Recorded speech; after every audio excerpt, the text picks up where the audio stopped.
గత కాలపు ప్రణాళికా సంఘం మీద కూడా అప్పట్లో రాజకీయ విమర్శలు రాకపోలేదు.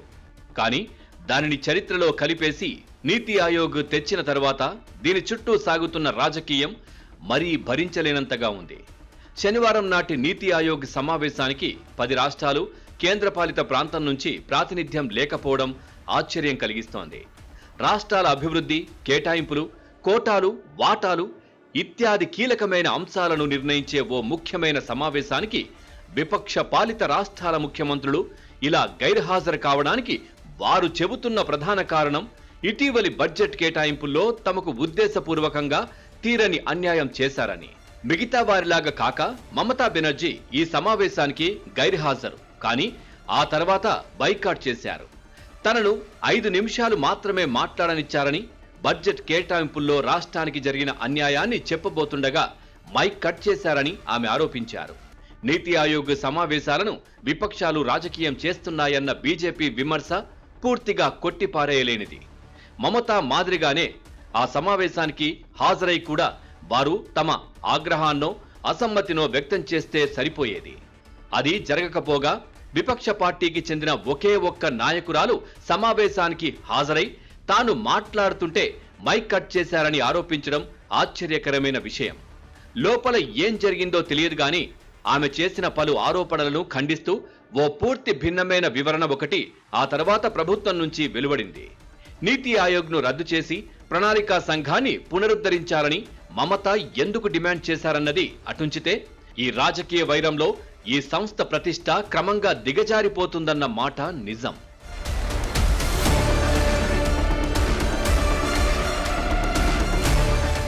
పశ్చిమ బెంగాల్, ఉత్తర ప్రాంతాలను ఈశాన్య ప్రాంత అభివృద్ధి శాఖ పరిధిలోకి తీసుకురావాలని బీజేపీ రాష్ట్ర శాఖ అధ్యక్షుడు, కేంద్ర మంత్రి సుకాంతా మూజుందారో ఇటీవల చేసిన ప్రతిపాదన తృణమూల్కు తీవ్ర ఆగ్రహాన్ని కలిగించింది.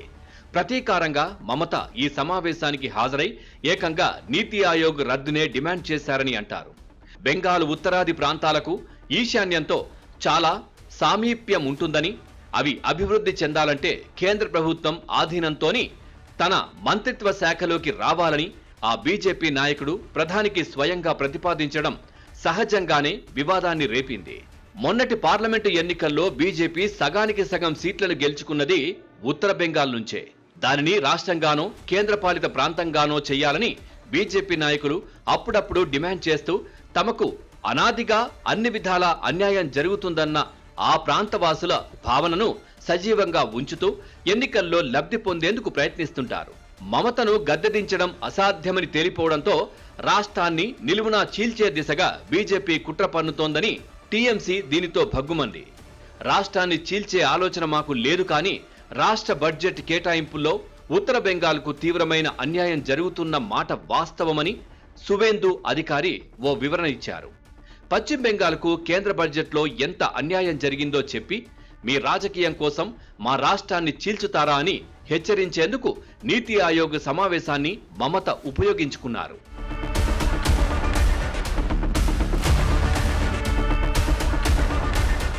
గత కాలపు ప్రణాళికా సంఘంలో లోపాలు లేవని ఎవరూ అనడం లేదు, కానీ రాష్ట్రాలతో సంప్రదింపులు, వివిధ రకాల కేటాయింపుల విషయంలో దాని నిర్ణయాలకు, సూచనలకు ఎంతో కొంత విలువ ఉండేది. ఇప్పుడు పెత్తనమంతా ఆర్థిక శాఖదే కనుక నీతి ఆయోగ్ ఓ సలహా సంఘంగా మిగిలిపోయింది. సహకార సమైక్య విధానానికి దారులు పరుస్తుందని తెచ్చిన వ్యవస్థ కేంద్ర సర్కారు చేతిలో కీలుబొమ్మని విమర్శలు ఎదుర్కొంటోంది. నీతి ఆయోగ్ను రద్దు చేసి ప్రణాళికా సంఘాన్ని పునరుద్ధరించాలన్న డిమాండ్ ఎలాగో ఇప్పట్లో నెరవేరేది కాదు, గాని దాని పని పద్ధతులను మెరుగుపరిచి రాష్ట్రాలతో విస్తృతమైన సంప్రదింపులతో, వాటి అధిక భాగస్వామ్యంతో దానిని తీర్చిదిద్దడం ముఖ్యం. బీజేపీ విపక్షాలు తమ రాజకీయ యుద్ధాన్ని ఇక్కడి వరకు తేవడం సముచితం కాదు. రాజ్యాంగబద్ధ సంస్థలను గౌరవించకుండా రాజకీయ ప్రయోజనాలకు వేదికగా ఉపయోగించుకోవడం ప్రజలు హర్షించరు.